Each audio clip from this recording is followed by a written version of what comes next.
Hi, my name is Keegan Nelson. My cameraman is Chelsey. Today we're going to talk to you about the Civil Rights Movement.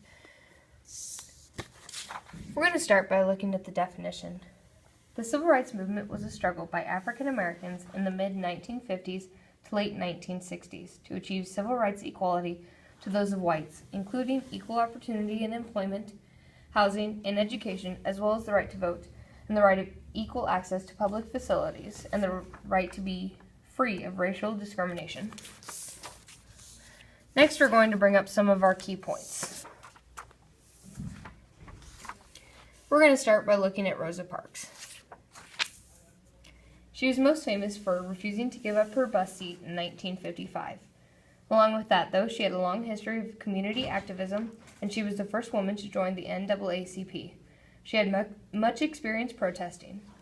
She joined the staff of John Conyers and stayed there for 22 years. In 1996, she received the Presidential Medal of Freedom, and in 1999, the Congressional Medal. After her death, she was the first woman to lie in honor in the U.S. Capitol Rotunda, only given to the most significant national leaders. The success of the boycott inspired another civil rights movement icon, Martin Luther King Jr. His most famous act was his I Have a Dream speech.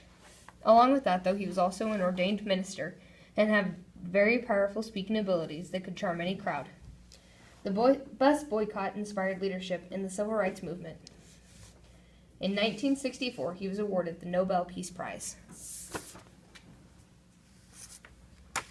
Next, we're going to look at the Brown versus Board of Education court case. Millions attended segregated schools, and these were almost always inferior for African American students. The NAACP needed a case, and Linda Brown posed an opportunity. Lower courts at the time upheld segregation, and this provided opportunity to move up throughout the courts.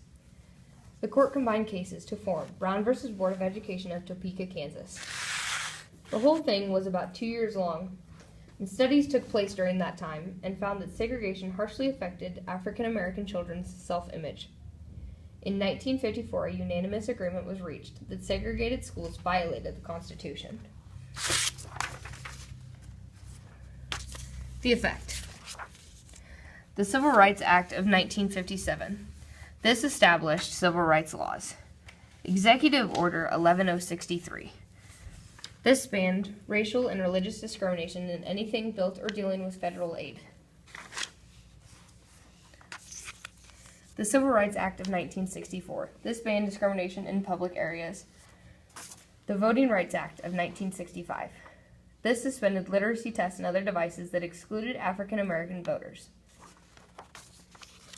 Finally, the Civil Rights Act of 1968. This banned racial discrimination in the sale, retail, or financing of houses.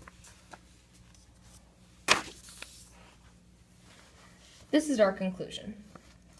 We've concluded that the civil rights was a success due to the people and aspects that contributed their time to the cause. Now let's look over everything we went through today.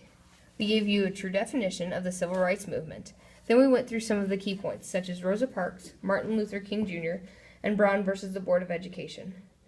Then we told you the different effects that came from the civil rights movement and gave you our conclusion.